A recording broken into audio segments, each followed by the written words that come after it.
Well, Western Kentucky's Student University Government Association just passed a resolution calling on their school to provide free tuition for all African-American students. Why is that? Well, they say it's to make reparations for slavery, a practice abolished more than 150 years ago. The resolution also, by the way, denounces standardized tests for, quote, upholding white supremacy, and calls on the school to admit any currently incarcerated black person who wants to attend. They do not exclude violent criminals from that category. Andrea Ambaum is a student senator at Western Kentucky University. She co-authored the resolution in question, and she joins us now. Andrea, thanks for coming on. Hi, thank you for having me. Well, of course. It's Andrea Ambaum, by the way. I beg your pardon. In either case, we're glad to have you. That's fine. It's Adrian. So I understand the reasoning. I think it's really clear. I don't think I agree, but there's no mystery about what this is about. But some of the details are unclear. So, for example, would the category that benefits from this include black students whose families weren't in the United States during the slaveholding period? Recent arrivals, for example.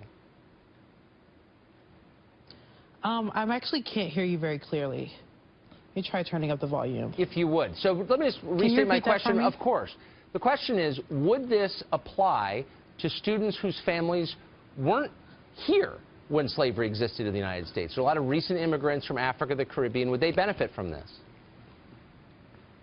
So when we talk about reparations, we're definitely specifically talking about people who have direct ties to slavery, Jim Crow, and segregation. I think that there are separate but just as important conversations to have about African immigrants, Caribbean immigrants who come here and also face racial discrimination that inhibits them from education as well.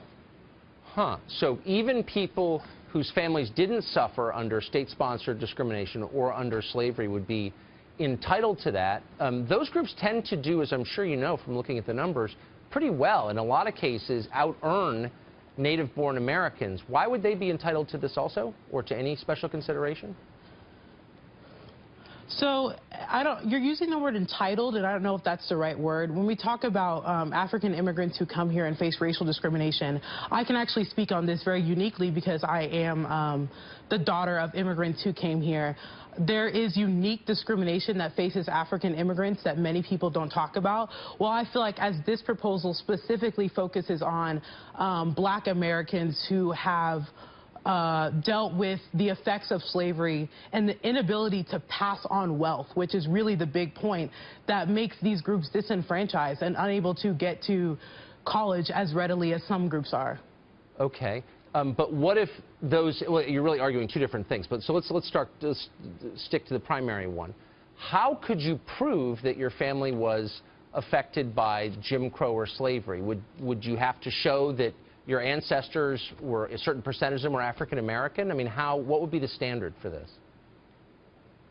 So these are important questions, and I'm actually glad you're asking them because the whole point of this resolution was to get a conversation started about reparations owed to black Americans, specifically in the form of education. So there are small details, such as the ones you're pointing out, that would need to be more nuanced and more focused on, but I don't think it's very difficult to prove that someone who hasn't immigrated here has suffered from the effects of slavery, Jim Crow, and segregation.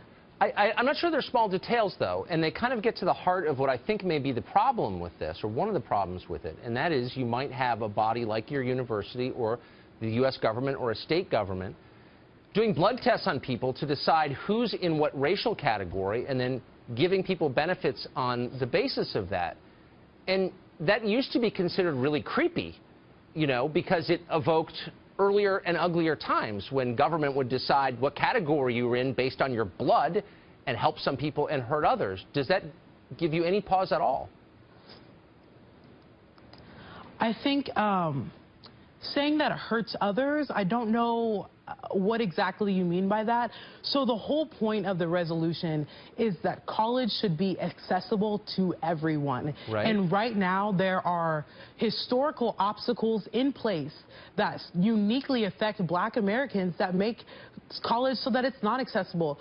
Universities love to use words like diversity, inclusion, but they fail to recognize how slavery, Jim Crow, segregation, how all of these things still affect a lot of black youth today and make it very hard for them to get into college, and more specifically, pay for college. So the idea is not that this would hurt anybody. It would help people. And well, wait, hold on. I'm sorry. Let me stop you there. And I don't think everything you're saying is crazy or anything, but the idea that no one would be hurt by preferences for some doesn't really hold up. If I have 3 kids and I give 2 ice cream but not the third, I'm kind of hurting that kid because I'm showing favoritism to the other kids. And so, of course, it does. Any kind of segregation was bad because it showed favoritism to one group on the basis of that group's race. And this seems pretty much exactly the same as that. Why is it different?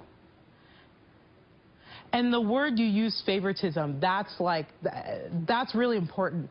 To say that paying back African Americans for capturing them, enslaving them, then segregating them and pushing them into communities, to say that paying them back is favoritism, it's just not the right word, right? Well, I don't know. And hold on here. An 18-year-old African American, maybe his parents are doctors, if you're giving him benefits over, I don't know, someone of a different color from a poorer background, it doesn't seem like justice to me. Does it to you? And that happens, by the way, a lot. I don't know if that happens a lot, but it certainly happens. What we're talking about here is... Sure. When you talk about economic privilege, some groups in different races are more privileged than others. That's a fact. That's true. But when we're talking about specifically black students getting into college, there are huge disparities in comparison. And that's really the point of this resolution, is to talk about those disparities and bring those to light. I wish we had more time because I think it's a really interesting conversation. Thanks for joining us tonight. Thank you.